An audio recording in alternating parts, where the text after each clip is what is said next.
يا سيدي مش كاين هذا.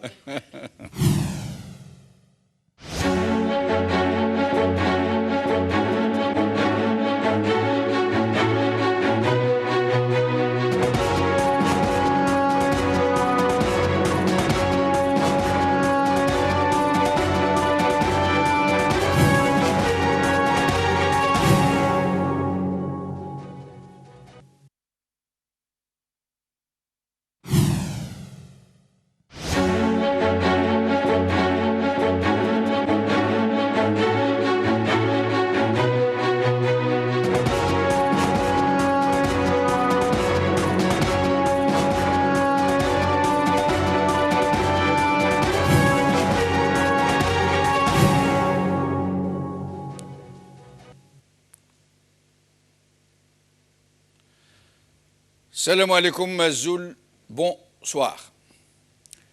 Très inquiétante recrudescence de la Covid-19 en Algérie. Et en même temps, malheureusement, une déficience hurlante des pouvoirs publics, en plus d'une carence choquante de moyens, de tous les moyens nécessaires, tout particulièrement de respirateurs, de lits de réanimation et d'oxygène, au point où un marché noir de l'oxygène vient de voir le jour aux quatre coins du pays. Et c'est dire. Le régime a pourtant eu le temps de se préparer, de réfléchir aux voies et moyens de pallier aux insuffisances, de prendre des dispositions minimales. Mais il a préféré consacrer toute son énergie à la répression et à la propagande, puisque après cet ex-ministre de la Santé qui avait publiquement déclaré que l'Algérie disposait d'équipements que même les hôpitaux occidentaux lui enviaient, le président Tebboune a affirmé, mordicus et avec une rare arrogance, que le secteur algérien de la santé est le meilleur d'Afrique et du Maghreb.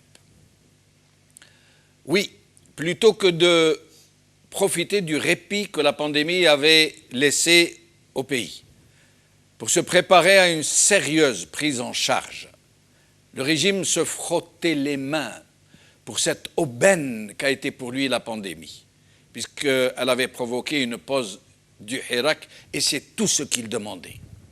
Et rien n'a été entrepris pour lancer un plan hors sec, organisation des secours, pour un secteur de la santé totalement sinistré. Et pour cause, puisque la majorité des établissements datent de la période coloniale. Des établissements de la santé qui tombent littéralement en ruine et dont on nous dit que les canalisations d'oxygène sont presque toutes obstruées, bouchées. Très insuffisant même en termes de capacité d'accueil, avec très peu de lits de réanimation. Et pour compliquer la situation encore plus qu'elle ne l'est déjà, le cas des habituels malades chroniques, qui était déjà dramatique, avec une prise en charge vraiment insuffisante et qui s'est encore compliquée puisque le peu de moyens de ces établissements hospitaliers a été presque totalement consacré au traitement de la pandémie. Des malades chroniques sont donc livrés à eux-mêmes et nombreux parmi eux décèdent tous les jours, faute de soins, dans l'indifférence générale. L'autre grosse carence est dans ce très choquant retard dans la campagne de vaccination, pourtant annoncé à grand renfort de propagande, jusqu'à nous dire que l'Algérie allait aider la Tunisie à faire vacciner sa population. Zama. Un retard tellement important que le régime n'ose même pas donner le vrai chiffre des personnes vaccinées. Sans doute l'un des plus bas au monde. Le personnel médical et paramédical et auxiliaire qui paye un très lourd tribut à la pandémie est très démuni. Il manque de tout, y compris de moyens de protection pour les personnels soignants eux-mêmes. Et recrudescence aussi des feux de forêt qui éclatent un peu partout dans le pays et là aussi absence remarquée des pouvoirs publics. Recrudescence aussi de la harga, puisque c'est désormais par centaines que les Algériens abordent chaque jour les côtes espagnoles, et les raisons de cet exode massif résident, comme tout un chacun le sait, dans la situation à laquelle ce régime a mené le pays. Dans tous les cas, tous les clignotants, tous, sont au rouge. Rien ne va plus et tout indique que ça ne peut plus continuer ainsi. Et ce n'est certainement pas ce régime qui pourrait y faire quoi que ce soit, si ce n'est précipiter le chaos. عندنا إمكانيات اللي في كثير من الدول الأوروبية مش موجودة، وأنا نتحمل المسؤولية نتاع الكلام نتاعي، واللي حب يشوف من الصحفيين أو من الرأي العام أو من السياسيين احنا مستعدين نعتلو يشوف.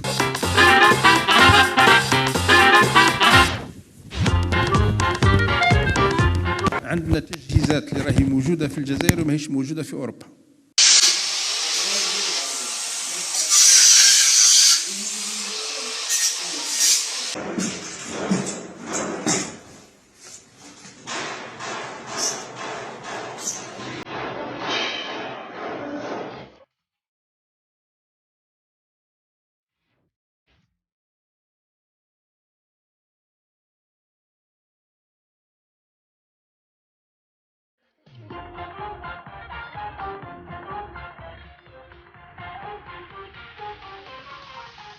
لا نجد هذا إلا ممكن في دولة أو دولتين في العالم، أقول ممكن أمريكا وممكن بعض دولة أو دولتين خارج أمريكا.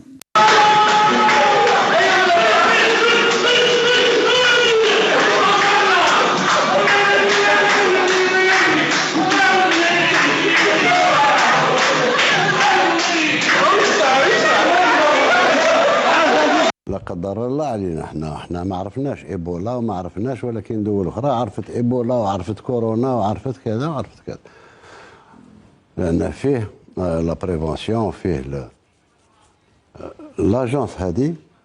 انا قلت ونزيد نكرر ونأكد ان النظام المنظومه الصحيه نتاعنا احسن منظومه في المغرب العربي وفي افريقيا، حب من حب وكره من كره، وكانت وليدة رؤية تاع حماية المواطن. الطب المجاني مثل ما كان الطب مجانية التعليم مثل كذا كانت ماشية، استثمارات بآلاف الملايير. ما عندناش قرية اليوم اللي ما فيهاش يصال دو سوان. Recrudescence de la pandémie et grave carence des pouvoirs publics.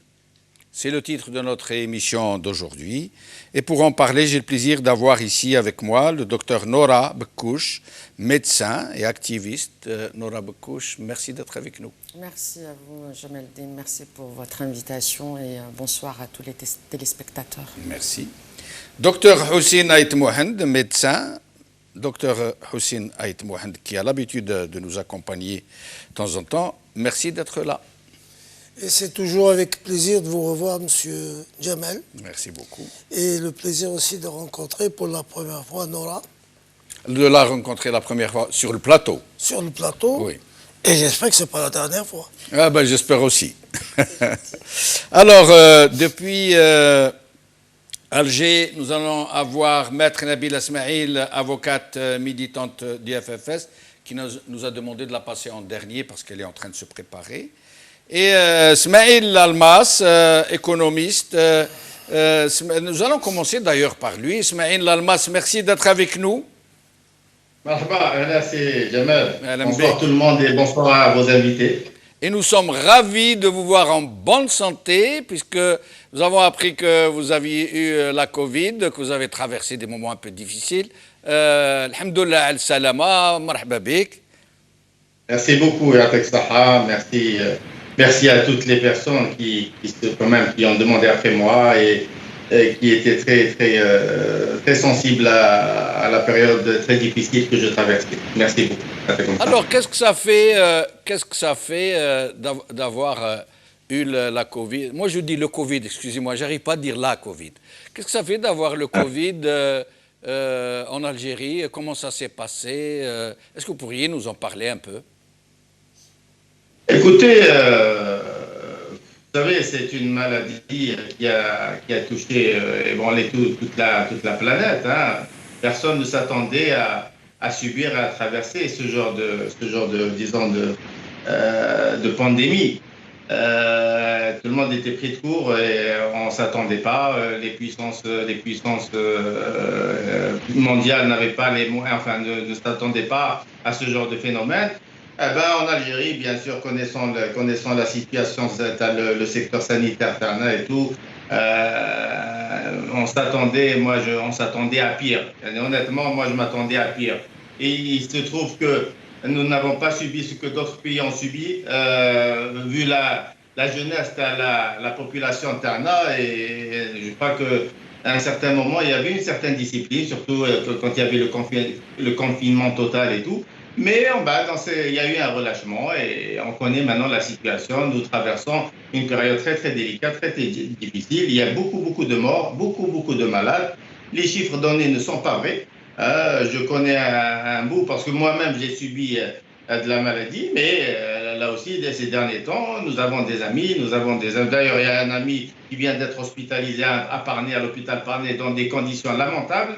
Il a fallu lui trouver une bouteille d'oxygène, il a fallu aller à Ouled Moussa pour la remplir et pour essayer de subvenir à ses besoins pour ne pas mourir. Hein. Un malade dans un état très grave avec une embolie, hein, c'est un caillou dans les poumons.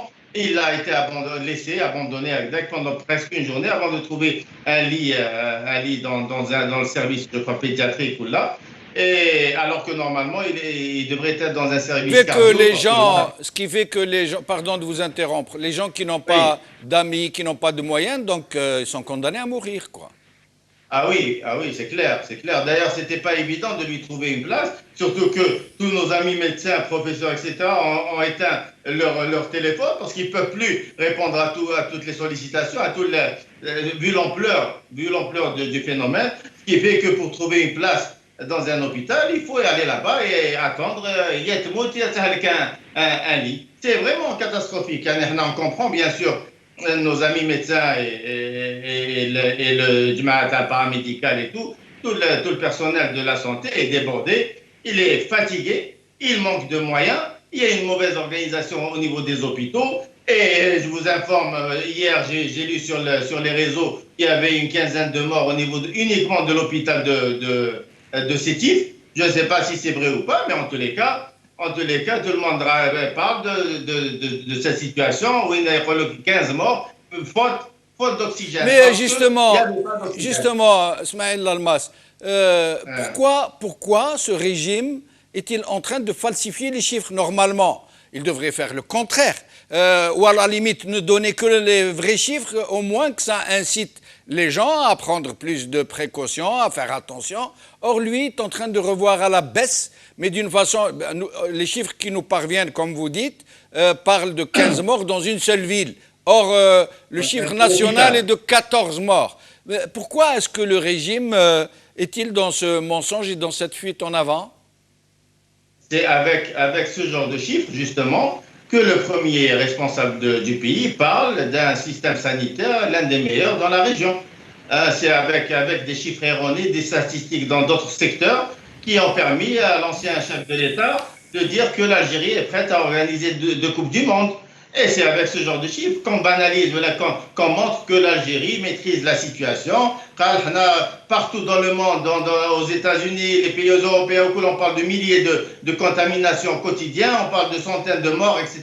Mais chez nous, là, c'est moins de 200 personnes de contaminées par jour. Quelques morts ici et là, il y en a une dizaine, une douzaine. Avant, on parlait de 4-5 morts par jour. Donc, c'est pour dire que le secteur sanitaire maîtrise la situation. On arrive à guérir les gens. Il n'y a pas beaucoup de morts. Tout va bien. Vous avez vu la semaine passée des camions citernes d'oxygène traverser les frontières est-Tana pour aller aider nos frères tunisiens. Et tout cela, c'est pour montrer aussi que nous sommes Houa Eklimia qui a les moyens, qui a tout ce qu'il faut pour justement faire face à ce genre de phénomène, alors que c'est faux. C'est faux, c'est de la poudre aux yeux. On est habitué de toute façon à ce genre de chiffres, à ce genre d'annonces, à ce genre de messages. L'ancien ministre de la Santé qui dit que nous avons les meilleurs équipements au monde, mais mis à part un ou deux pays, le reste au Kulmandonge. On est meilleur que tout le monde, on est meilleur que tout le monde et tout. Alors que le Canadian est la moindre des choses. Si te bonir au niveau des hôpitaux, s'il faisait une petite visite au niveau des hôpitaux, je l'envoie à Parnay. Il راح à Parnay, il راح يشوف à Mustafa Bacha, il fait un tour à Sétif dans certaines villes, certains hôpitaux. Vous allez voir le choc qu'il va subir. Donc arrêtons de falsifier les choses, arrêtons de dire n'importe quoi. Et même on peut pas continuer Smaïl Almas, si je vous demandais, parce qu'il est très difficile d'avoir une évaluation de ce qui se passe dans le pays, comme vous êtes avec nous, nous profitons donc de votre présence, oui. Comme vous avez eu la Covid, si je vous demandais comme ça de noter la prise en charge des hôpitaux, de tout le secteur de la santé, de ce fléau, de 1 à 10, si je vous demandais de noter à peu près la prise en charge de la situation, quelle serait votre note? Eh ben, elle sera de 1 à 10, moi je donne moins 10. C'est du moins 10, c'est terrible. Ce que nous subissons, c'est terrible. Je crois que c'est le secteur de la santé en Algérie s'ébranle. Là, il est foutu. Si on fait rien, on fait rien pour le prendre en charge. Vous vous rendez compte que le ministre hier ou avant-hier, le ministre en charge de l'industrie pharmaceutique, qui incombe le manque d'oxygène aux problèmes de transport. On n'a pas suffisamment de camions pour transporter l'oxygène pour approvisionner les hôpitaux. C'est de la folie. Moi, à travers le Maralibia, je lance un appel. Donc, dans 5 minutes, je peux mettre en place 58 dépôts de distribution à l'oxygène à travers tout le territoire national. Et on peut mobiliser tous les camions qu'on a en Algérie. Mais c'est rien du tout. Assurer la logistique, assurer le transport d'oxygène, c'est un problème. Hier à Sétif, après avoir enregistré la mort de 15 malades, on voit le camion à l'oxygène arriver sous protection. Mais ça n'a pas de sens. Mais le problème, est-ce que vous avez entendu parler d'un responsable puni à cause de cette défaillance pour mauvaise gestion? Est-ce que le directeur d'un hôpital a été sanctionné? Est-ce que le directeur de la santé au niveau des wilayas a été touché? Est-ce que le ministre de la Santé a été convoqué pour donner des explications sur la situation? Rien de tout cela. C'est-à-dire, on a banalisé la mort en Algérie. Restez avec nous. L'Algérien n'a aucune valeur. En Algérie, on le valorise pas. C'est-à-dire, il est rien du tout. C'est ça qui est. C'est pour ça que je vous ai dit moins 10. Même le côté cœur, le qalb mafrash, il n'y a pas l'élan de solidarité qu'il faut pour essayer de contenir le phénomène, parce que la confiance rahat, parce qu'il n'y a pas d'interlocuteur avec qui discuter, d'interlocuteur valable. On peut organiser des actions de solidarité, on peut mobiliser les camions, on peut ramener du monde, on peut faire appel, on peut mobiliser les cliniques ados, les cliniques privées, on peut ramener du monde et amener des gens, des spécialistes, etc. pour soutenir un peu, pour soutenir le personnel. Nous allons parler justement, Smaïl Almas, de cette initiative qui est en train de naître un peu partout, de la prise en charge du problème par la société civile elle-même pour pallier au manque criant des pouvoirs publics, justement. C'est pas nouveau. Restez avec nous. C'est pas nouveau, c'est jamais. Pardon. Il y a eu des élans, oui. Des mouvements depuis le début, il y a eu des élans de solidarité un peu partout dans le monde, même de la diaspora. Il y en a la diaspora qui nous aide très souvent en envoyant des équipements, des petits appareillages et tout. Donc la solidarité, elle y est. Mais il faut la structurer, il faut l'organiser. Mais ce qui est dramatique aussi, voilà l'État. Justement, nous allons en parler. Alors, Nora Bekouche, c'est dramatique ce qui est en train de se passer. C'est quand même un pays, c'est une nation, censé avoir un État, censé avoir des pouvoirs publics, censé avoir une société civile, des partis politiques, des institutions, des hôpitaux. Il n'y a rien. En fait, il n'y a rien. La meilleure preuve, c'est qu'il n'y a pas un seul responsable qui se soigne dans les hôpitaux algériens. Pas un seul. Ils viennent tous se soigner en France, aux États-Unis, en Espagne, en Italie, un peu partout. Qu'est-ce que vous pourriez nous dire sur ça? Vous avez dit censé. Tout est basé sur censé. Tout est basé sur la théorie, oui, normalement. Mais c'est un État. Moi, je rebondis également sur ce qu'a dit M. Lalmas. C'est que l'état des lieux, il a été fait, ça fait longtemps. Le problème est connu. La défaillance du système de santé algérien, et pas que, c'est tout. Il y a une défaillance partout. Donc, c'est censé être différent. Mais on n'a pas d'État. Il n'y a personne. C'est grave ça de le dire bien comme ça. Bien sûr, mais c'est malheureux, mais c'est la réalité. Il faut se la dire, parce que c'est une réalité. Elle fait mal. Elle fait mal, pas parce que par également la population. Et on est, je vais être un peu sévère, un peu cru, mais on est tous complices de ce qui se passe, de ce qui s'est passé. Chacun d'entre nous, ici ou là-bas, dans le pays, l'état des lieux, il a été fait, ça fait longtemps. Moi, je ne suis pas étonnée. On se pose la question, est-ce que c'est étonnant? Mais non, mais on n'a rien. Est-ce qu'on a construit un système de santé? Tout est mensonge. Mais le peuple, il sait que Tebboune, il a dit, c'est le meilleur secteur de la santé d'Afrique. Et le ministre de la Santé, monsieur, comment il s'appelle déjà, Boudiaf, il a dit, nous avons des équipements que même les Occidentaux nous envient. Il n'y a que 2 pays au monde qui en disposent de pareils, les États-Unis, je crois, et je ne sais pas qui d'autre. Il le dit à la télé, hein, il ne le dit pas... Oui, de toute façon, moi, mentir à ce point, de toute façon, même pour ceux qui ne vivent pas en Algérie, qui n'ont pas vécu en Algérie, savent que c'est pur mensonge. Je ne sais pas qui peut croire à ça, même lui-même de toute façon, parce que ce qu'a dit M. Lalmas, c'est qu'il aimerait bien que M. Tebboune fait une descente là vraiment sur le terrain pour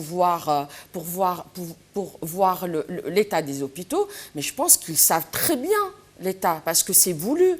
C'est la destruction du système de santé algérien, comme de l'éducation, de l'école, comme tous les autres, c'est voulu, ils savent. Et parce que on n'est pas considéré, l'Algérien n'est pas citoyen. Parce que la citoyenneté, c'est que tu as des droits sans pouvoir les demander. Tu as le droit à l'éducation, tu as le droit à la santé, sans pour autant dire j'ai besoin qu'on me soigne. Ça, c'est un droit dans un état de droit, dans un état tout court. Ce n'est pas le cas. Ce n'est pas le cas. Et donc la citoyenneté, ça se demande et ça s'arrache. Absolument. C'est pour ça que je vous ai dit, on est tous complices de cette situation-là.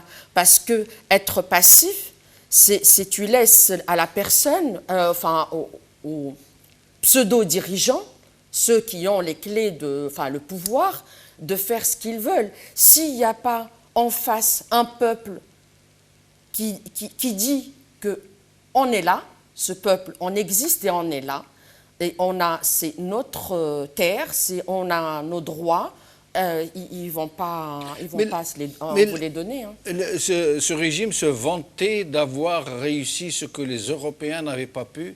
Il mettait en avant les chiffres de la Covid. Il disait, regardez, en Europe, ils ont tant de morts par jour, alors que nous, c'est grâce à notre travail, c'est grâce à notre organisation. En fait, peut-être que je profite de l'occasion qu'on a des médecins avec nous. Ce répit, c'était surtout la nature. Vous pouvez nous expliquer ça? Pourquoi l'Algérie n'a pas été frappée comme la Tunisie, comme le Maroc, la première et la deuxième vague? Pourquoi maintenant ça frappe?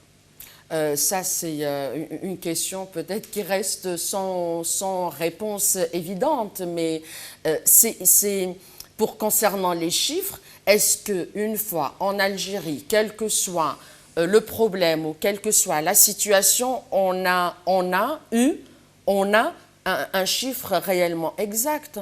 Non. C'est en fonction de la situation, en fonction de ce qu'ils veulent. C'est-à-dire, je parle du pouvoir, de ce que ce pouvoir veut, dans un sens ou dans un autre. Donc, il vous donne un chiffre dans un sens amplifié pour, par exemple, le Hirak, arrêter le mouvement populaire et tout, donc amplifier les chiffres, ou plutôt pour minimiser les chiffres parce que, voilà, pour dire, bah non, on travaille quand même, donc un peu pour ne pas avoir le revers, comme on dit, de la médaille. Hein. Voilà, donc, mais rien n'est juste, tout est faux. Hein. D'abord, le chiffre actuel livré par le système. 16 morts par jour hier et 1305 cas. Moi, je pense à ces méchants, je commencerai par être catastrophe. Le régime algérien, il a commencé à mentir le 5 juillet 1962. Orana, juillet 2021, on nous a dit que... Donc, je crois que ce côté-là, je crois que c'est, j'allais dire, chromosomiquement kvebin. Hacha les Algériens.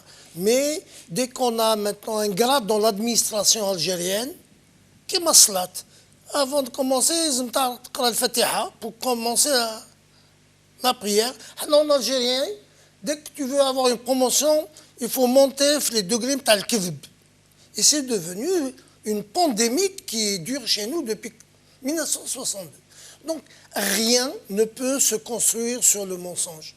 D'ailleurs, dans mon jeune âge et le jeune âge de tous les Algériens, que ce soit à la maison, que ce soit à l'école, la seule chose pour laquelle on reçoit des fessées, c'est quand on ment. Or, le pouvoir algérien est fait de mensonges, il est tissé de mensonges de A à Z. Non, A, T, Tebboune. Jusqu'à Tebboune, tout le monde ment, alhamdoulilah, tout le monde. Alors le pire, c'est que, j'allais dire, on est heureux. On est heureux de mentir quand il termine une réunion.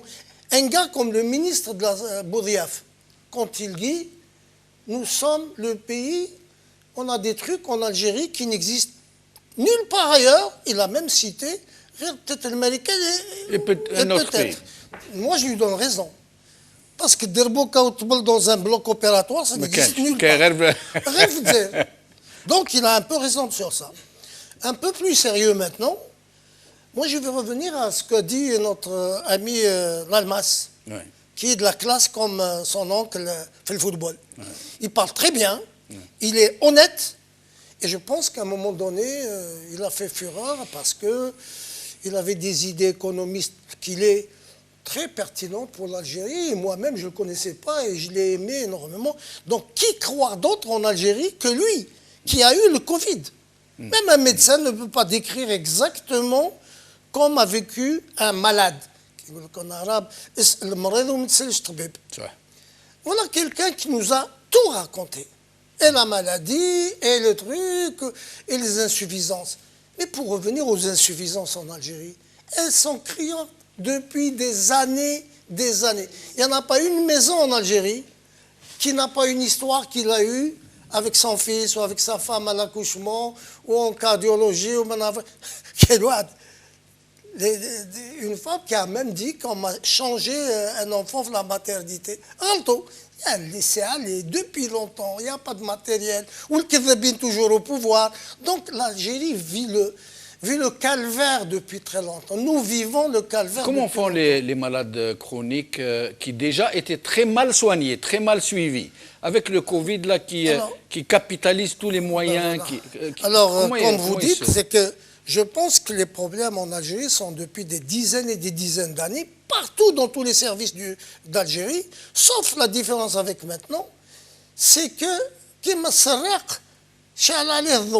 c'est-à-dire que la lumière est mise maintenant, tous les hôpitaux ont du Covid, tous les hôpitaux souffrent du manque de moyens, souffrent du nombre de morts, souffrent d'un ministre que j'ai vu il y a une semaine exactement sur une émission algérienne qui dit on a de quoi le vaccin Adjib plein. Et moi, il y a 4 jours, à Staouili, on ne vaccine plus. On ne vaccine plus après avoir... Donc, toutes les insuffisances sont mises à nu au même moment. C'est pour ça que tout le monde... Moi, ce qui me fait peur, c'est que j'espère que ce Covid, l'Algérien se sentira comme il peut. Je ne dis pas comme il veut, mais comme il peut. Et qu'après le Covid, on revienne encore à un sommeil profond. Les gens qui ont des problèmes, ils les disent, mais on revient, on n'avance pas. Donc le Covid nous a été utile dans la mesure où il a mis à nu de bout en bout de l'Algérie, partout, mais une région qui a échappé, sauf à la présidence, grâce à un avion qui les fait atterrir en Allemagne. Voilà. Voilà donc le problème de la santé en Algérie. Et encore. Il n'est pas le seul, hein. La plupart des responsables qui ont attrapé le Covid sont venus se soigner ici. Ils ne se soignaient pas là-bas. Pourtant c'est les mêmes moyens. Surtout Houma, pour eux, il y a tous les moyens. L'oxygène, les lits de réanimation. Mais ils viennent se soigner ici. Donc maintenant, ce que nous pouvons partager avec le monde, c'est l'air libre.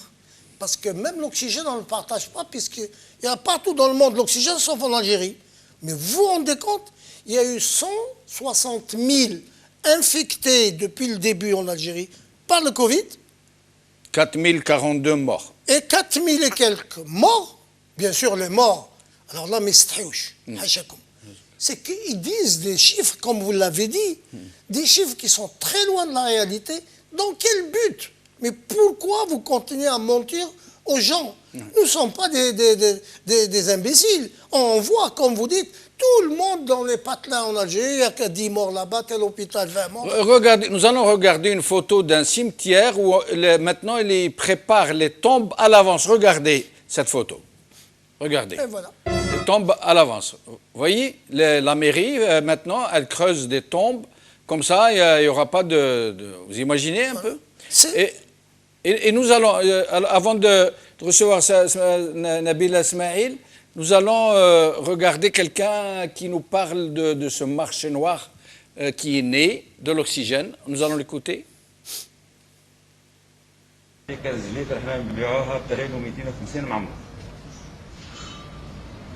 والناس يبيعوا فيها 10 ملايين و3 11 مليون 12 مليون البروفيتي واش انتم تبيعوها قداه 3 ملايين و250 معمره بها البرودوي تاع هذا كنز ليتر كاين دي ليتر نبيعوها ب 28 150 معمره وانت 50 لتر كبيره هذوك الكبار هذوك نبيعوهم حنا كنا نكونسينيوهم 3 ملايين صافي نحطوا ضمانه 3 ملايين ونعطيوها له يسلك البرودوي نعطيوها له يعاود يرجعها نرجعوا له 3 ملايين لكن ولاو يبروفيتيو الناس بداو اللي يدخل تشوفوا تقول ها مريض ها ما عرفوش ما تقدرش Maître Nabila Smaïl est avec nous. Merci d'être avec nous, Maître Nabila Smaïl. Est-ce que Nabila Smaïl est avec nous? Nous allons essayer de la retrouver dans un petit moment. Alors, je reviens vers Smaïl Almas. Smaïl Almas, vous avez tout à l'heure ébauché l'idée d'une prise en charge de la société elle-même, de la société civile. Comment faire, d'après vous, pour pallier à cette très grave carence des pouvoirs publics, parce que nous ne pouvons pas ne pas constater que nous sommes seuls, hein, que le peuple algérien est seul, qu'il est livré à lui-même. Comment pourrions-nous faire pour pallier à cette carence, à cette absence? Écoutez, d'ailleurs je l'ai signalé il y a 2 jours sur Facebook, où j'avais dit que le peuple est livré à lui-même, le peuple algérien, le citoyen est livré à lui-même, les malades sont livrés à eux-mêmes. Ce qu'il y a, c'est que c'est vrai qu'il y a déjà un élan de solidarité. Les gens sont très solidaires en Algérie. Il y a beaucoup de gens qui veulent faire du bien. Il y a des associations qui sont structurées plus ou moins, mais ce n'est pas suffisant. Il faudrait peut-être, faute de médias, on n'a pas de médias, on ne peut pas parler les télés, les radios, etc.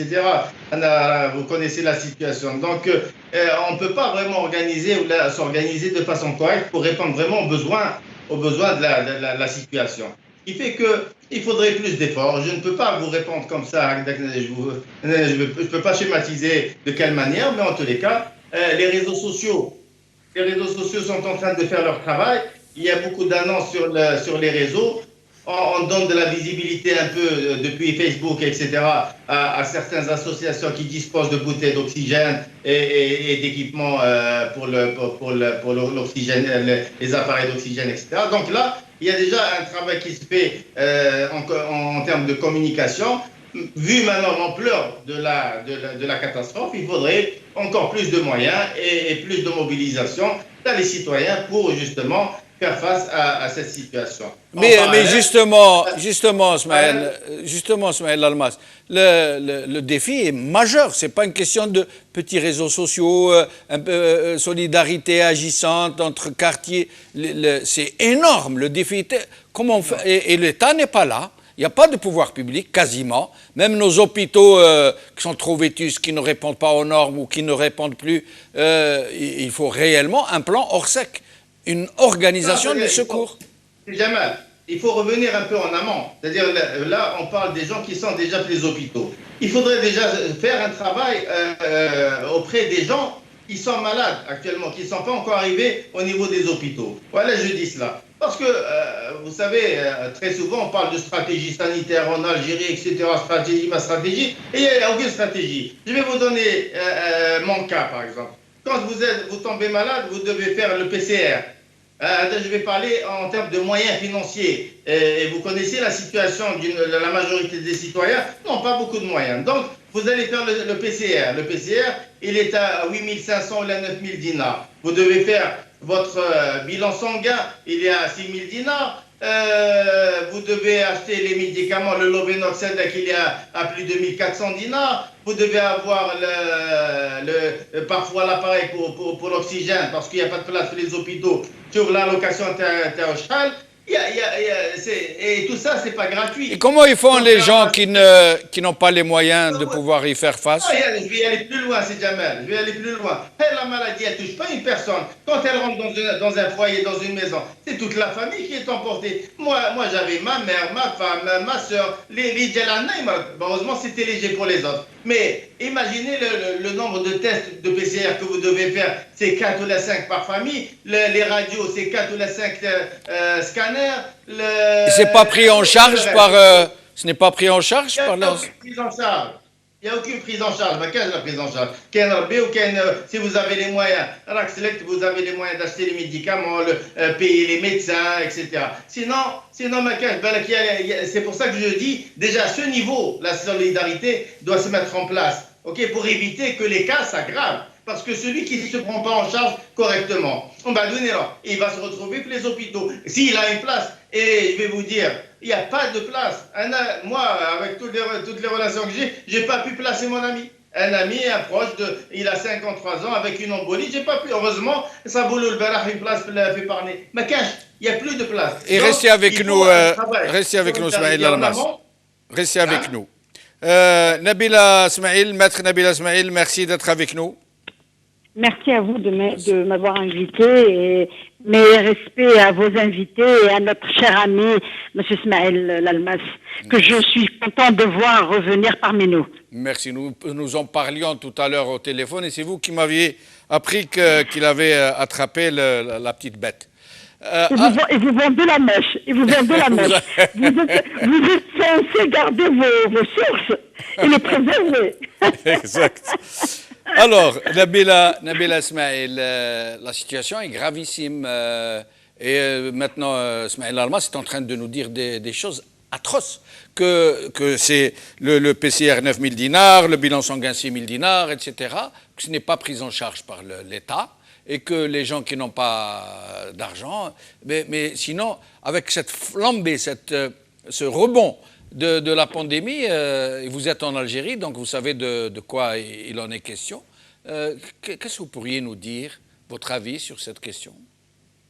Écoutez, ce que je peux vous dire ne va pas être différent de ce que vous avez entendu de la part de plusieurs invités que vous avez déjà reçus sur le plateau et à travers téléphone. Ce que je peux vous dire, c'est que nous sommes en train de vivre la conséquence d'une organisation de désordre. Le pouvoir a toujours organisé le désordre au lieu d'organiser une réelle prise en charge institutionnelle, une réelle prise en charge des institutions de l'État.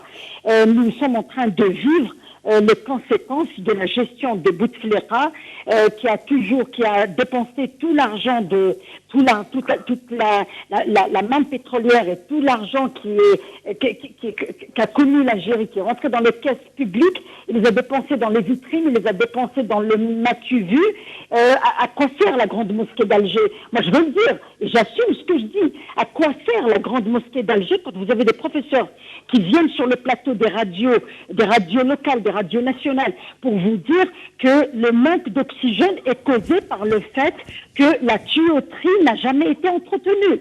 Ça veut dire que le débit d'oxygène n'arrive pas et les patients font beaucoup d'efforts pour inspirer l'oxygène et c'est ça qui cause leur mort. Quand vous savez que les hôpitaux connaissent des coups de teinture parce qu'ils vont recevoir un ministre ou ils vont recevoir un wali et qui n'ont jamais été réfectionnés, il n'y a jamais eu d'entretien des infrastructures hospitalières existantes. Là, ce serait un luxe de demander une construction d'un nouvel hôpital. Mais déjà, les infrastructures existantes, les CHU qui existent à travers tout le territoire national, c'est des CHU qui ont été construits du temps de la France. Il n'y a pas eu de CHU. Ils ont construit des petits EPH, ils ont construit des petits centres de santé, sans plus. Donc, quand vous savez que pendant 20 ans, il y a eu un règne absolu d'une famille qui a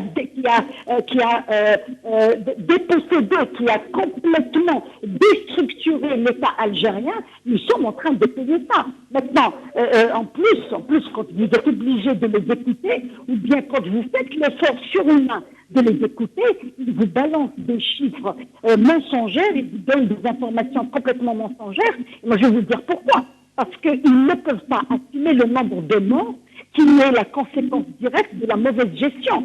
Quand vous avez le ministre chargé de la production pharmaceutique qui vous dit qu'il n'y a pas manque d'oxygène, il y a une mauvaise gestion. Qui a été auditionné pour cette mauvaise gestion, alors qu'on ramène de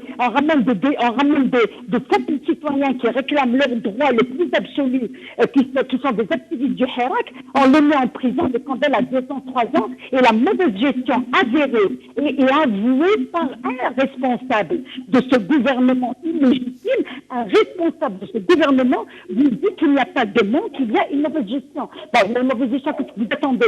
Qu'est-ce que vous attendez pour arrêter les mauvais gestionnaires? Quand on me parle de problèmes de transport, c'est une honte de dire qu'il n'y a pas de transport pour transporter l'oxygène à travers les wilayas. C'est dramatique. Ça, je vous dis une chose, ça c'est une mort programmée. Ils ont décidé de laisser ce peuple mourir parce que nous voyons qu'il n'y a pas de mesures d'urgence. J'ai entendu que demain, le chef de l'État va organiser un conseil des ministres où il va installer le nouveau gouvernement. Il va le consacrer, il va légitimer, ou bien il va valider l'installation du nouveau gouvernement et à l'ordre du jour, il y aura cette histoire de pandémie. C'est comme si c'était quelque chose qui les dérangeait et que malgré tout, il faut en parler. Il y en a marre de cette gestion chaotique d'un État aussi grand que l'Algérie. Il y en a marre de ce pouvoir qui n'arrive pas à gérer l'eau. On est en pleine pandémie et vous avez toute la wilaya d'Alger qui est en train de souffrir d'un manque d'eau. Et tout le monde sait à quel point tout le monde a besoin de beaucoup d'eau pour assurer au moins une hygiène. Ils demandent aux gens de rester à la maison. Mais comment ils peuvent rester à la maison s'ils n'ont pas d'eau pour Nabil Asmaïl, il y a un petit souci dans le son, comme un arrière-bruit. Oui. Je vous laisse entre les mains de la régie et je reviens à vous dans un petit moment. Nora Bekouche, je vais vous lire d'abord des messages que j'ai reçus et des commentaires sur mon espace. Un message, vous vouliez savoir pourquoi les Haraga partent. Smaïn Lalmas vient de vous dire pourquoi, parce qu'ils n'ont pas les moyens de se soigner. Alors un message, Monsf al-Haq, un président absent, un ministre transparent, une commission scientifique traversée par différents courants. Bref, personne ne sait qui fait quoi. Tout dépendra du pic attendu depuis août et surtout de la longueur du plateau qui fera suite. Et je lirai à chaque fois un petit commentaire. Mais vous saviez, vous, que les soins se payaient cash, qui ne sont pas remboursés par la Sécu? Non, on ne rembourse même pas la consultation.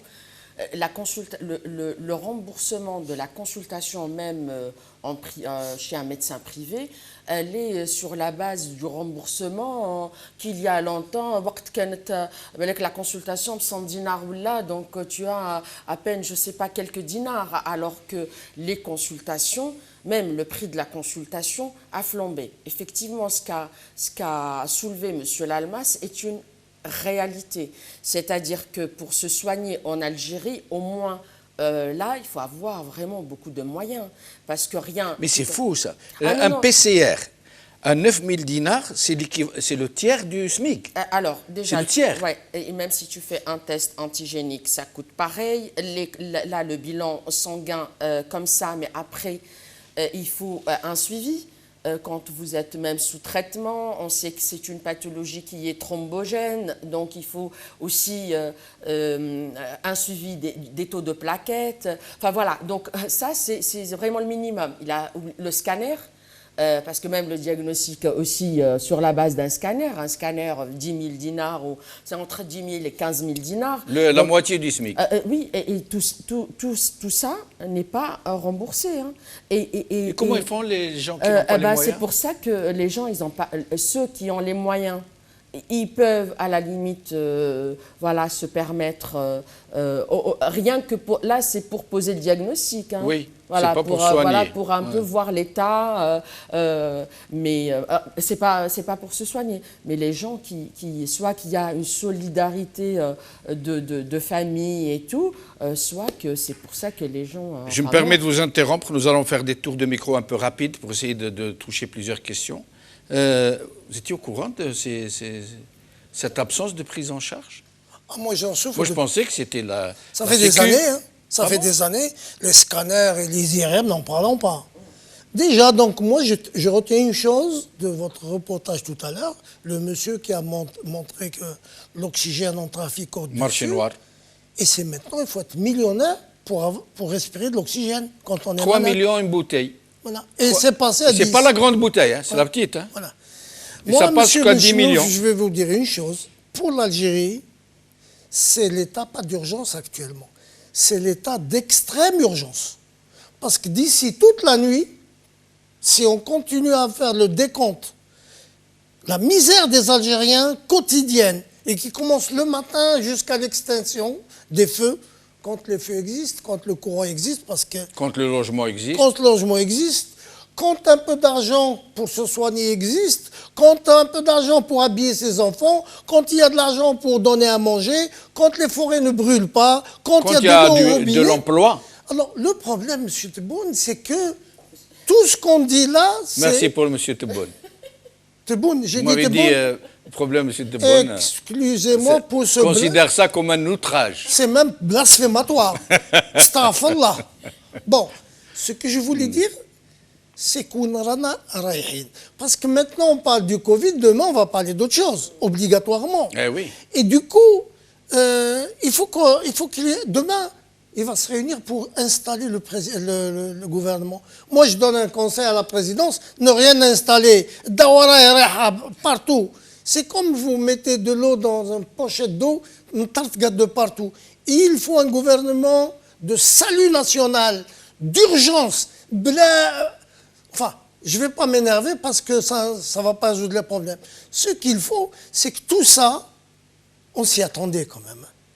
L'enseignement a coulé depuis des années et maintenant, Derboka ou collège pour le bac. À 9,50. Après avoir acheté la paix sociale soir de Chab, donc ils achètent avec le bac. بالدبلوم. لا دارك تكون جيعان ما عندكش ماجستيسيتي مي عندك 24 دبلوم تاع ولادك. وما يخدموش. On نشوفهم, ça fait des dizaines d'années que les gens sont diplômés post-universitaires et qui ne travaillent pas. Maintenant, on va grossir le nombre qui vont aller à l'université. Mais qui ne trouveront pas de débouchés. Qui ne trouveront pas de débouchés. Alors que l'Algérie en a besoin. Dernier exemple que je vais prendre, les médecins. Les médecins, on a de très bons médecins de qualité en Algérie.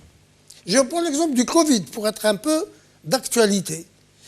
Savez-vous que nous ne savons pas encore dans le monde, et encore moins plus en Algérie, quelle est la dose qu'on doit faire pour le Covid?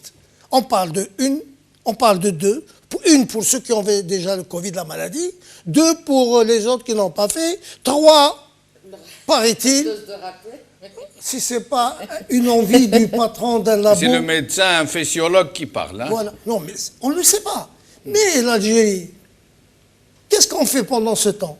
Nos officiers si Edna vont faire les études chez eux en Europe, selon le type européen, l'écologie, la génétique, tout ce que tu veux, ou comme les voitures, la voiture de l'usine en Europe, on ne fait rien dans la recherche. Le type algérien n'est pas le type européen, pas toujours, n'est pas le type américain. On ne peut pas faire des études sur le vaccin, au moins je vois les doses laqna pour nos patients, mais les autres qui ne sont pas patients. Donc on est gardien, tabaïn, et moi ça me tue. Un Algérien actuellement est capable d'être dans le train de la recherche de la modernité. Et je me permets de vous interrompre pour faire des tours de micro un peu plus rapides. Nabila Ismail, tout à l'heure vous me parliez justement du bac, ce rachat, ou plutôt ce bac au rabais, hein, il faut le dire, à 9,50. C'est ça, hein? 9,50. Alors, Nabila Ismail? Vous avez dit tout à l'heure ce que je pensais de ça. Ce qui fait très très mal, c'est que ceux qui ont eu les plus mauvaises notes, c'est-à-dire 9,50 jusqu'à 10, et ça dure depuis une bonne vingtaine d'années, tous ceux qui ont 10 de moyenne, on les oriente directement vers la filière du droit. Et regardez ce que nous avons fait de la justice actuellement, et du côté des magistrats et du côté des avocats. La destruction de l'Algérie a été programmée. La filiale de droit est la filiale par excellence, où tout le monde doit faire ça par un choix, tout le monde doit faire ça par conviction. Nabila Ismail, dans d'autres pays, la filière droit est, j'allais dire, la filière noble d'entre les filières les plus nobles. Absolument. Et en Algérie, c'est je n'ose même pas prononcer le terme pour ne pas insulter les gens. En Algérie, quand vous dites mon fils ou ma fille a fait du droit, on vous regarde d'un air de désolation. Ah, c'est tout ce qu'elle a pu faire. Ah, c'est dommage. Vous savez, mais on a détruit tous les piliers d'une nation. Ils l'ont détruit. Alors ils vous disent la meilleure filiale, c'est médecine. Regardez qu'est-ce qu'ils en ont fait. Les médecins, les pauvres, ils se retrouvent à travailler dans des hôpitaux de guerre, aucun moyen, aucun financement, aucune programmation. Vous savez, tout à l'heure, quand j'entendais vos invités dire que quand on a le Covid, il faut ensuite faire les tests par rapport aux plaquettes. Est-ce que vous savez que tout ça a été découvert grâce aux malades? C'est les malades qui transmettent aux autres malades les tests qu'il faut faire après avoir fait une Covid. Personne vous dit qu'il faut passer un scanner, il faut refaire un test, il faut vérifier les plaquettes, il faut surveiller s'il n'y a pas de thrombose, mais personne vous le dit. On vous dit, ah bah alors vous êtes positif, vous prenez ce médicament, vous vous confinez. Mais personne vous dit à quel moment, quand vous allez vous faire vacciner, on vous dit pas est-ce que vous êtes testé positif ou négatif, on vous demande pas est-ce que vous l'avez déjà fait. Allez hop, vaccinez. C'est une question de chiffres. Pourquoi? Parce qu'ils sont débordés, parce qu'ils ne savent pas quoi faire. Parce que eux-mêmes ils n'ont reçu aucune formation. Et ils ont reçu ça en plein visage. Ils sont en train de gérer l'ingérable. Ils n'ont aucune information crédible. Le ministère se contente de vous dire restez chez vous. Alors hier, c'était extraordinaire. Hier, il y a la page du ministère de la Santé qui vous donne l'ordonnance. Il vous dit, si vous avez ça, voilà ce que vous devez prendre et restez chez vous. C'est-à-dire crever chez vous, contaminer tout le monde et mourir si vous voulez mourir. Eh bien, moi, je leur annonce une très mauvaise nouvelle. Le peuple algérien a décidé de vivre. On vaincra cette maladie parce que c'est le seul pouvoir qui veut voir la mort de son peuple. Et nous avons vu ce que font les présidents ailleurs. Dites-moi, qui est le responsable qui s'est rendu au chevet des malades? Nous avons vu Poutine se rendre au chevet des malades. Nous avons vu le président tunisien se rendre au chevet des malades. Même Aïd el-Kbir, il n'a pas souhaité la bonne fête aux Algériens, ne serait-ce qu'à travers la télévision, derrière Twitter, ce monsieur. Mais sinon, Nabila Ismail, Pardon, Nabil Ismail, comme vous êtes un Oui. peu en retard, je vais vous laisser encore un peu la parole. Le Hirak, vous parliez de nous allons vivre, il faut que nous vivions. Makra fihem. Oui. Le Hirak, maintenant en ce moment en Kabylie, quasiment le dernier bastion à entretenir encore la flamme, on parle d'arrêter le Hirak provisoirement en attendant de pouvoir prendre ces dispositions pour ne pas mourir, comme vous dites, pour résister, pour rester en vie, pour rester en bonne santé. Qu'est-ce que vous pourriez nous dire sur ça? Si on doit considérer ce que disent tous les anciens et tous les anciens maquisards qui ont réellement fait la guerre, quand on vous dit que la Kabylie est le cœur de l'Algérie, eh bien pour que l'Algérie vive et survive, la Kabylie doit tenir le coup. Et il était impératif d'appeler à l'arrêt des marches du vendredi parce que le chiffre commençait à devenir alarmant et on ne pouvait pas être complice dans un suicide collectif.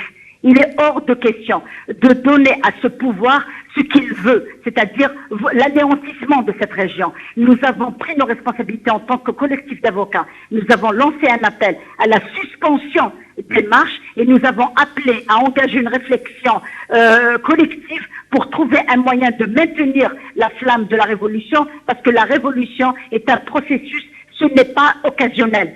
Ce n'est pas une fête, ce n'est pas un anniversaire, ce n'est pas quelque chose, c'est une révolution. Le peuple s'est révolté et il ne pourra plus faire marche arrière. Et ce qui est en train d'arriver, la façon avec laquelle le pouvoir est en train de gérer la crise, la façon avec laquelle il a géré la révolution, avec des textes répressifs, avec des arrestations arbitraires, maintenant avec une mort programmée, tout ça a convaincu le peuple qu'il n'y a plus rien à espérer de ce pouvoir. Et restez avec nous. Continuité. Nabil Ismail. Ismail Almas, sur cette proposition des militants d'arrêter le Hirak en Kabylie et dans les régions où il se tient encore, où la flamme est entretenue, qu'est-ce que vous pourriez nous dire? Quel est votre avis? La flamme ne s'est jamais éteinte, de toute façon. Hein. Ce sont les marches qui sont suspendues provisoirement. D'ailleurs, j'ai reçu quelques appels de la région de Kabylie où ils m'ont parlé de ce sujet. Moi, j'ai été clair. Je leur ai dit que j'avais fait un appel pour la suspension des marches l'année passée avec le début de la pandémie. Et aujourd'hui, on est dans la même situation. On est sorti à travers ces marches pour vivre, mais c'est pour mourir. Donc, je suis désolé, il y a certains qui n'ont pas peut-être apprécié les appels, mais moi, je suis tout à fait solidaire avec l'appel à les collectifs d'avocats, les autres animateurs qui ont appelé pour la suspension provisoire les marches à travers le territoire national pour préserver les vies des citoyens. Voilà, donc c'est un acte civique et ça montre aussi la conscience, disons la conscience les militants ou les hirakistes. Ce sont des gens responsables, ils savent ce qu'ils veulent. Et par contre, la révolution, elle est toujours là. La colère, le peuple, elle est montante encore, elle est plus forte qu'avant. Donc rien n'a changé, les choses s'aggravent. Je suis persuadé que cette révolution aboutira. Il faut de la patience. Il faut beaucoup et restez avec nous. Oui. Nora Bekouch, Hirak, en Algérie, beaucoup de gens pensent que c'est le moment de le suspendre, qu'il y a d'autres moyens, peut-être depuis les balcons, depuis les quartiers, depuis leurs voitures. Mais en France, est-ce que c'est les mêmes dispositions qui pourraient être prises? Non, actuellement, enfin même avant, on n'a pas arrêté. Mais pourquoi? Quelle est la différence avec l'Algérie? Peut-être de la rigueur, les distanciations, un respect de la distanciation physique, l'hygiène, mais ici en Algérie, le problème de l'eau, comment on peut... Voilà, et puis ici, les gens sont pris en charge. Et ici, la prise en charge... Les soins sont remboursés, les hôpitaux sont... tout est remboursé, tout est pris en charge, absolument. Et on n'achète pas l'oxygène au marché noir ici? Non, on n'achète pas l'oxygène, c'est vrai que là, il y a une stratégie de prise en charge parce que ce qu'on n'a pas en Algérie. Et c'est pour ça que c'est vrai que si la société civile peut s'organiser, mais aussi il y a le si l'État laisse la société civile s'organiser. Mais avec quels moyens? Quel moyen? Par exemple, l'oxygène, il n'y a pas d'oxygène en Algérie. La société va s'organiser. Comment faire? Et comment ces marchés parallèles On trouve de l'oxygène. C'est bizarre. Oui. S'il n'y a pas d'oxygène, il n'y a pas d'oxygène. Oui. On ne peut pas le trouver dans le marché parallèle. Mais c'est ça. Mais le problème, c'est parce qu'en Algérie, la vraie économie, c'est l'économie informelle. Ben oui, mais c'est Tatrabendo. C'est ce qu'il y a qui marche bien, oui, c'est tout. Mais c'est ce qu'on vit en Algérie, c'est une crise politique. Mais ces marchés parallèles, justement, si on fait l'enquête, le truc, qui est derrière ça? Houma. Il y a Houma. C'est-à-dire qu'avec l'argent des Algériens, ils le prennent, ils le volent, ils le donnent, rien pour le peuple, on fait rien pour, même pas des hôpitaux, et ils créent des problèmes. Pour pouvoir en profiter en plus. Voilà, c'est-à-dire طالع واكل كما يقولوا هابط واكل يديها لك منا ويزيد يدير لك مشكل ويزيد il va encore, c'est-à-dire te plumer ou là te laisser mourir. Mais justement, le dernier tour de micro, nous allons en parler. Qu'est-ce qu'il faut faire? Parce qu'il faut faire quelque chose. Alors, si l'État, parce que l'État, justement, comme la situation elle est voulue, il laisse pas que ce soit la société civile ou même la diaspora, on peut aider, mais qu'il nous laisse aider, qu'il laisse la société civile. Il faut attendre qu'il nous laisse. Sur place, les gens doivent s'organiser, mais l'Algérien doit savoir, doit comprendre que rien n'est donné, tout doit être arraché. Mais j'appelle vraiment à la solidarité de la société civile, pas uniquement les citoyens, les cliniques privées. On a parlé des frais, et effectivement. Dans une pandémie, une crise comme celle-là, avec l'état l'état des lieux, on sait l'état des hôpitaux, on sait que les moyens mécaniques, que le simple citoyen mécanique, le confinement. Mais nous, même en Algérie, c'est mieux de sortir à l'extérieur, parce que dans une chambre, il y a combien de personnes? Dans un appartement, il y a combien de personnes? C'est pour ça que M. Lalmas tout à l'heure a dit, s'il y a un qui a le Covid, c'est tout le monde qui l'attrape. C'est normal. Ouais. Ça, c'est la promiscuité, c'est normal. Donc là, qu'il laisse déjà la société. Après, il y a les cliniques privées. On a beaucoup de cliniques privées en Algérie qui ont les moyens. C'est des entreprises. Oui, qui ont les moyens. Eh bien, qu'ils participent à un élan. L'armée a des moyens faramineux. Oui, pourquoi les investit pas? Ah oui, mais notre hôpitaux de campagne notamment. Notre mal vient de pas l'armée, de ces gens-là. Alors ils peuvent faire quelque chose, mais ils ne feront rien du tout. Moi, je voulais juste rebondir sur la question du Covid en France. Ici, par exemple, à la diaspora. Je pense qu'il n'y a pas le feu. Il n'y a pas l'urgence qu'il y a en Algérie. Les gens peuvent continuer à manifester. Alors, sous condition. Oui. Il faut que nous aussi, comme font les autorités françaises de la santé, ils sont à jour, au jour le jour. Tout cas qui est dépisté, il est enregistré, et puis on suit les gens, etc. Maintenant, tout dépendra de l'évolution. Si l'évolution, comme ont peur certains, surtout dans les lieux où il y a un peu trop de monde pendant l'été, etc., et que les chiffres d'infection augmentent, bon, il y a déjà l'expérience qui va être tentée, déjà depuis cette semaine, les passes sanitaires, pour ne laisser rentrer dans un milieu où il y a beaucoup de gens que les gens qui ont une certitude qu'ils ont été vaccinés. Soit PCR, soit vaccin. Voilà, on reviendra après quand même pour dire deux mots de cette flambée, troisième ou quatrième vague, comme on l'appelle dans le monde. Et c'est surtout, dans le monde entier, ça concerne les gens non vaccinés. Les choses soient claires. Donc, c'est important de le redire. C'est pour ça que dire les gens qui sont atteints aujourd'hui par ce variant... 80%, c'est des gens non vaccinés. D'accord. Donc la question qui se pose, c'est qu'on ne peut pas quand même faire le même régime avec ces cartes et ces embêtements, surtout pour les jeunes, aux gens qui sont vaccinés. On leur fout un peu la paix. Parce que le fait d'avoir été vacciné, on a quand même une immunité. Est-ce que ce chiffre a été statistiquement vérifié? Avant-hier. Moi, je vous donne ce chiffre d'avant-hier. Ça veut dire que 80% des gens atteints ne sont pas vaccinés. Voilà. C'est un chiffre statistique. Mais pas atteint infection, point. Oui. Non. qui passent par moment en service de réa, etc. Ah, d'accord. Par contre, les gens vaccinés, ils peuvent faire le Covid, mais un Covid light, comme on dit, et qui peut ne pas les mener jusqu'à la réa. Donc, nous, en Algérie, il n'y a pas toutes ces stratégies. Elle ne peut pas être mise en place. Les gens, on n'a pas de place partout d'ailleurs. Tout est saturé.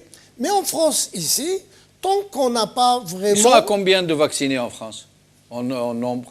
On n'était pas... il y a la... il y a les primo-vaccinés. Il y a ceux qui ont 35 millions. Oui, parce que là, depuis du pass, oui, il y a eu 5 millions à peu près de primo-vaccinés. Et vaccinés totalement? Là, 30 millions, je pense déjà qu'ils ont eu... 30 millions, quasiment la moitié de la population. Et on veut aller un peu plus loin dans l'air, dans le monde entier.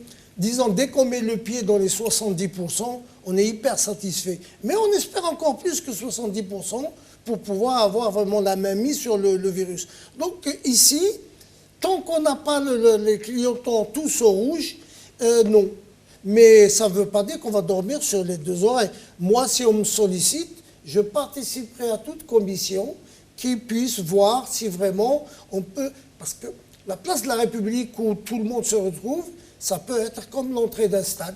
Et on demandera aux gens de montrer leur passe sanitaire et on laissera tranquillement les gens rentrer puisque c'est une presque certitude qu'ils ne sont pas dangereux. Par contre, encore une fois, je reviens à M. Benchnou, c'est que le problème, c'est au niveau de la vaccination. Je trouve qu'on n'en a pas beaucoup parlé aujourd'hui, mais l'essentiel de l'essentiel, c'est la vaccination. Pour le moment, tant qu'on n'a pas encore trouvé un médicament antiviral qui va essayer de nous aider et aider la vaccination qui a juste un seul objectif, la vaccination, c'est le développement d'anticorps. Et nous espérons que ces anticorps feront le boulot. Mais le risque, c'est on a peur qu'on demande trop aux anticorps.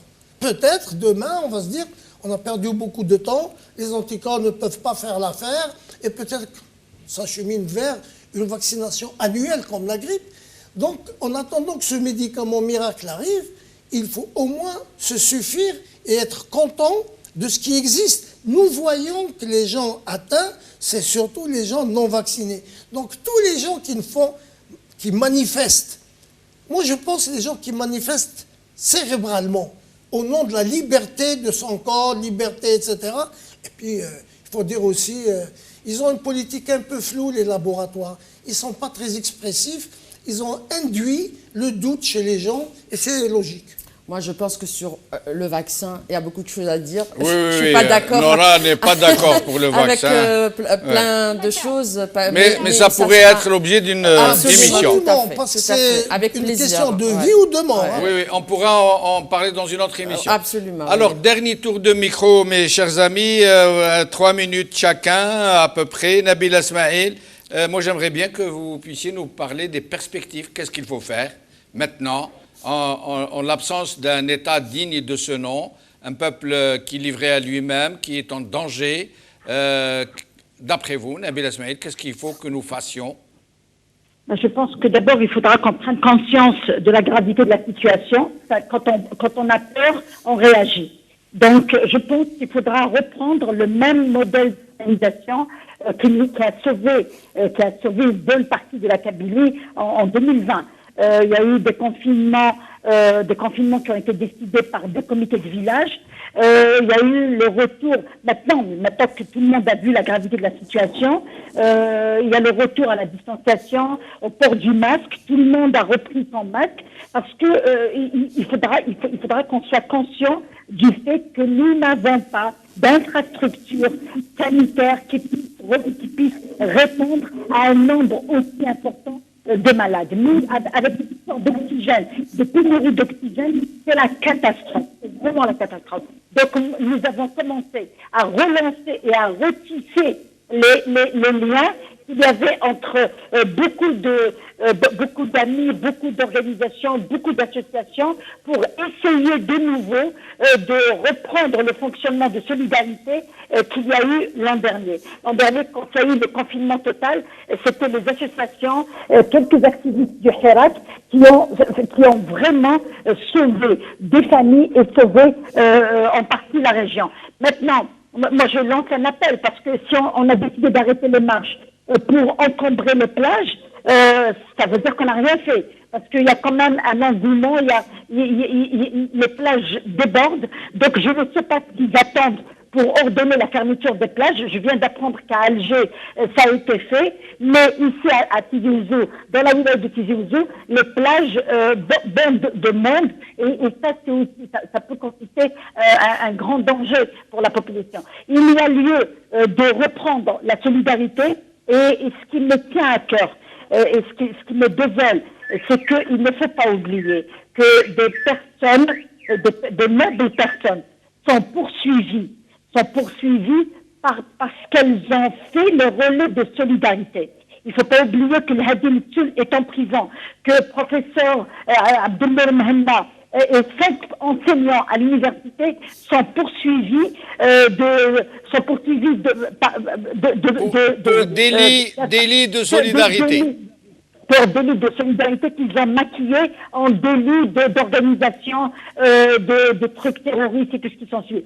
Ça, c'est alarmant. Alors, on ne vous laisse pas vivre, on ne vous laisse pas vous organiser. Alors, eux, ils ne nous sauvent pas, eux, ils ne nous donnent pas les moyens, eux, ils ne nous soignent pas et ils nous empêchent d'être solidaires. Moi, je dis, et je lance un appel, au-delà de tout, il faut revenir aux basiques de la société algérienne qui est fondée sur la solidarité. Personne ne pourra nous empêcher de nous solidariser avec les malades, avec les parents de malades. Personne ne pourra nous empêcher de porter secours à des hôpitaux, à des EPH. Merci. Merci. Donc je lance un appel, ne vous laissez pas prendre dans le piège de la peur. Il faut réveiller le sens de la solidarité qui est le sens fort des Algériens. Merci Nabila Smaïl. Smaïl Almas, en moins de 3 minutes, perspective devant un peuple qui doute, qui est littéralement en détresse, qui ne sait plus à quel sein se vouer, en l'absence d'un État digne de ce nom. Qu'est-ce que vous pourriez nous dire, Smaïl Almas?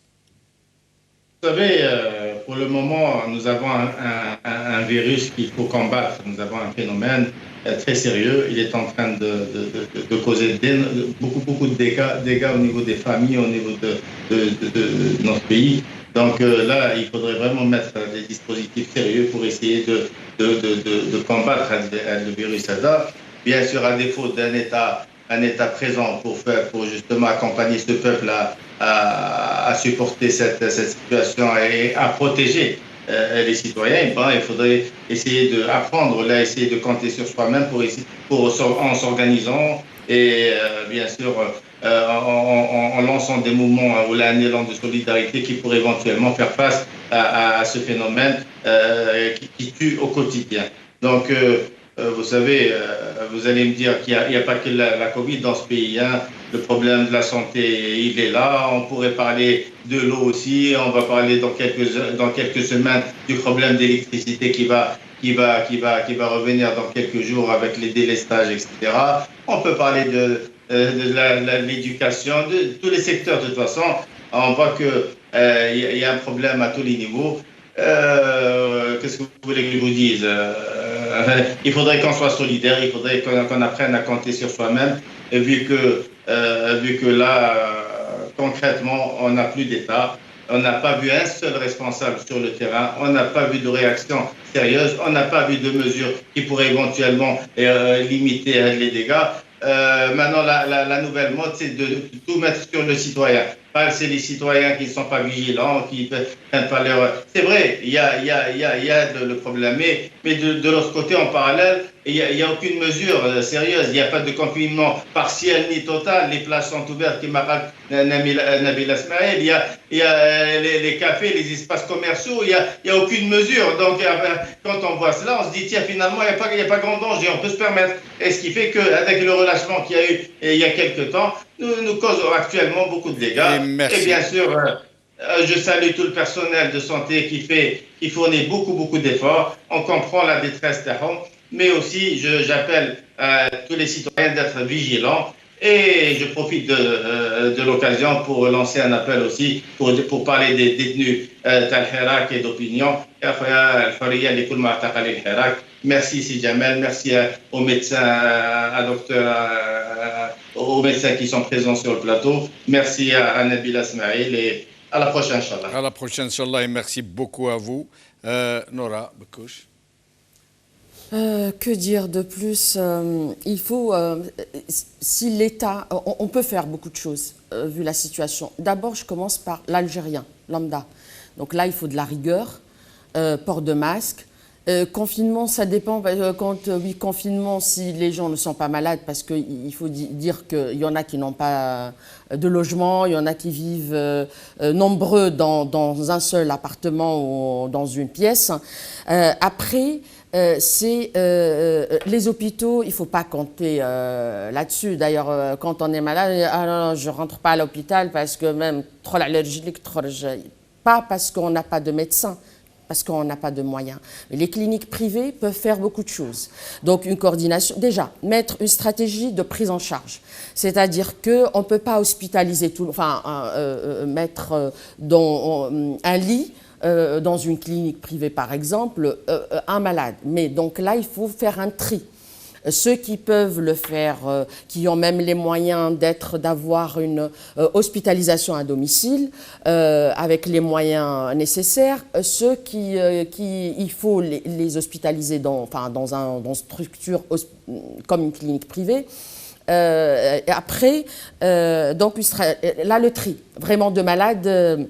Là, mais ça c'est un vaste sujet également. Les pharmacies. Je ne dis pas les pharmaciens parce que nos pharmacies, malheureusement, on a de l'automédication. Et donc, Covid, normalement, voilà, que les pharmaciens jouent également le jeu dans ce contexte-là, parce que des fois, on ne trouve même pas de pharmaciens. Dans les pharmacies, c'est des vendeurs et c'est de l'automédication. Hein. Vous voyez maintenant des gens qui vont acheter de l'azithromycine, par exemple, ou là, comme ça. Et donc là, c'est vraiment... Mais ça, ça date pas également d'aujourd'hui. Ensuite, on a les laboratoires, les grossistes, les extracteurs d'oxygène, tout ça. L'élan de solidarité dit qu'on vit une pandémie. Donc, il faut arrêter de profiter de la situation, de s'enrichir sur le dos du pauvre. Les médecins privés, donc la consultation, si c'est un malade Covid, eh ben, qu'est-ce que ça fait de ne pas se faire payer la consultation? Ça fait rien. Donc c'est votre participation. La solidarité doit prendre le pas sur absolument sur l'intérêt. Personnellement, j'ai vu que je voulais acheter des extracteurs là 10 litres et tout. C'était 7 millions à un moment donné. C'est passé, voilà. Donc ça, c'est le sujet est un peu. Donc ça, c'est important. Les laboratoires pour les analyses, le coût, ça coûte le réactif, le coût. On ne va pas demander on ne travaille pas à perte, mais on ne gagne pas sur ça. Donc, une stratégie de prise en charge qui soit par les médecins, par exemple, privés, et que tout le monde participe. Et la diaspora, laisser, là, pour les moyens, s'ils nous facilitent... On va essayer de consacrer une émission à cette question de solidarité. Le mot de la fin, docteur... Monsieur Benchenouf, moi, je vais vous dire une chose, je vais mélanger ce que je vais dire, mais je vais essayer d'être clair. Pour moi, au niveau de ma petite cervelle, les choses commencent à s'éclaircir. En Algérie, le peuple et le pouvoir, il y a une rupture totale. Il y a un manque de confiance totale entre la population et le peuple et l'État. Le pouvoir. Ouais. Il y a même un détestement. La population, le peuple déteste le pouvoir. Et ça se voit partout. Et ce qui me fait peur encore, que l'Algérien perde un peu de patriotisme. Parce qu'il y a il en a marre, la vie est difficile dans tous les milieux. Qu'est-ce qu'il reste à faire? Moi, je vous le dis, je lance un appel à l'armée. L'armée nationale, elle est au courant de tout ce qui se passe. Et vous voyez déjà qu'il n'y a pas que la défense nationale qui est importante, même si c'est essentiel de défendre notre pays, mais regardez, par moments, le mal est intérieur et le Covid est un exemple. Et que le pouvoir algérien n'a pas été capable de gérer le Covid. Mais le pouvoir algérien, c'est eux, c'est les chefs de Alors, l'armée. justement, je demande à l'armée de faire comme en 54, de se réunir avec aussi à la société civile. Et l'exemple typique, même si je ne connais pas tous les détails, mais M. Almas fait bien l'affaire, par exemple, avec des gens comme lui, en Algérie, il y en a beaucoup, et qu'ils revoient leur politique. Parce qu'on a l'impression que l'armée nous impose ces têtes de claque qui sont au pouvoir actuellement et qui sont incapables de rien. C'est pas aussi un coup de main que je vais dire oui, l'armée, le régime militaire. Il y a quand même de temps en temps des erreurs qui ont été commises par l'armée, et ça existe dans toutes les armées du monde. La nôtre a fait l'erreur d'être toujours aux manettes du pouvoir civil, qu'elle lâche un peu tout ça, et ça peut être le meilleur service, cette armée nouvelle. Et mon dernière chose que je voulais dire, c'est que je suis un officier de réserve. Parce que il y a des gens qui ne nous aiment pas à l'extérieur de l'Algérie. Il n'y a pas qu'un pays qui est en train de chantonner la Marseillaise en breton en ce moment. Et suivez mon regard. Il n'y a pas que ce pays voisin. Non, il y en a d'autres. Donc, effectivement, nous sommes capables, malgré le Covid, malgré la misère qui risque d'arriver en Algérie, de remettre la tenue. Mais à une condition, que l'armée, qu'on la sent avec nous et quelque part proche du peuple. Dernière chose, M. Benchenouf, je voudrais souhaiter un prompt rétablissement à un malade. Je ne sais pas si je peux. Bien sûr. C'était pour Nassar, que j'aime beaucoup, à qui je souhaite un prompt rétablissement. Là, je t'embrasse. Merci, docteur Hossein Ait Mohand. Merci, docteur Nora Bekouch. Merci, maître Nabil Ismail. Merci, Ismail Almas. Merci à vous, chers amis, de nous avoir suivis. Haja. Je remercie du fond du cœur et je présume avec moi tous les Algériens, ces médecins, ces paramédicaux, ces personnels auxiliaires qui veillent, qui sont à nos chevets, qui prennent le plus gros risque et qui payent le plus lourd tribut à cette pandémie. Merci beaucoup. Selmiya, khawa, bqaw ala khair.